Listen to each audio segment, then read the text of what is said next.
দুঃখ ছিল যে এখানে বেশি দেরি হয়ে যাচ্ছে, কিন্তু আসার পরে আমি যখন শুনলাম আমাদের এখানে একজন বুজুর্গ এখানে আছেন, ওনাকে আমি অনেক আগে থেকে আমি চিনি এবং বাংলাদেশের অন্য অসংখ্য অসংখ্য আলেমের তুলনায় আমি ওনাকে শ্রেষ্ঠ আলেম মনে করি আমি ওনাকে।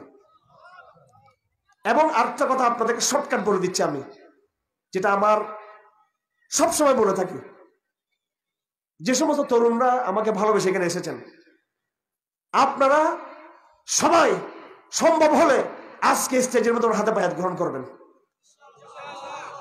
আমি আপনাদেরকে আল্লাহকে সাক্ষ্য রেখে আমি বলছি, এই সারা বছরে এমন একটা বক্তব্য রাখার সুযোগ আমার কিন্তু হয় নাই। আমি 100-100 বার যার ব্যাপারে আমি আশ্বস্ত, 100-200 বার আমি আশ্বস্ত।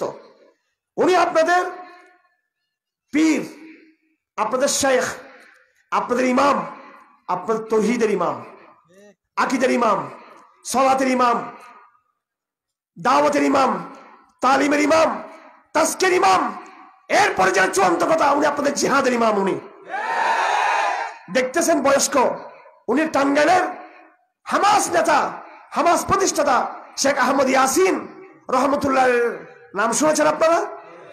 উনি পুঙ্গ ছিল, হুইল চেয়ারে চলাফেরা করতেন, হুইল চেয়ারে কথা বলতে পারতেন না, কথা আটকে যেত, গলা ভাঙ্গা ছিল, অত্যন্ত অসুস্থ, অনেক বয়স্ক। এই পুঙ্গ ব্যক্তি, হামাস নেতা, বৃদ্ধ পুঙ্গ, কথা বলতে পারেন না, ভাষণ দিতে পারেন না, পুরো ইসরায়েলের সাম্রাজ্যকে নাড়িয়ে দিয়ে গেছেন তিনি। শেখ আব্দুল আজিজ হযরত আল্লামা হাফিজাহুল্লাহ, তিনি টাঙ্গাইলে আহমদ ইয়াসিন। আমি আর বেশি বলতে চাই না, কারণ হাদিসে নিষেধ আছে মানুষের মুখে প্রশংসা করা ঠিক না। আমরা মুরব্বীদেরকে লম্বা লম্বা উপাধি দিয়ে আগেকার চট্টগ্রামে, ঢাকায় বিভিন্ন সময় আমরা ভালো কাজ করি নাই, এটা সামনাসামনি প্রশংসা করি, সামনাসামনি প্রশংসা করি, মনে কিন্তু আমাদের আকীদা নাই।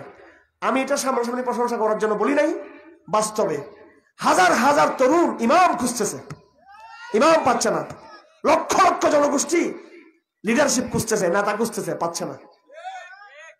এবং ট্র্যাজেডি ট্র্যাজেডি ট্র্যাজেডি ট্র্যাজেডি হলো মানুষ সেলিব্রিটিদেরকে ইমাম মনে করতেছে। He is celebrity, he is not ইমাম।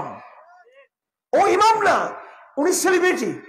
আমি সেলিব্রিটি, আমি অত বড় মুত্তাকি না। আমি সেলিব্রিটি, হিরো, আমরা ওদেরকে খুঁজতেছি। আহমদ শফি রহমতুল্লাহ আলাইহি যখন সেলিব্রিটি হয়ে গেলেন, সবাই ঝাঁপিয়ে দিল।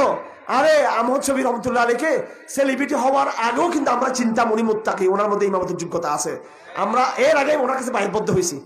আপনারা গেছেন পরে, যখন হযরত রিক্সা থেকে যখন হেলিকপ্টারে উঠলেন, তখন বললেন আমরা তার কাছে, উনি আমাদের ইমাম। কেন ইমাম হওয়ার জন্য হেলিকপ্টার লাগবে? তখন কেন চিনলেন? তখন কেন চিনলেন? বাবুনগরীকে তখন কেন চিনলেন? যখন বাবুনগরী মহাসচিব হলেন, বাবুনগরী যখন মিডিয়ার সামনে আসলো রাহিমাহুল্লাহ, বাবুনগরী যখন হেলিকপ্টার আসলো, তখন বাঙালি জনতা চিনল। এর আগে চিনলেন না কেন? কেন চিনলেন না? দুর্ভাগ্য জাতির, মানুষ চিনে না।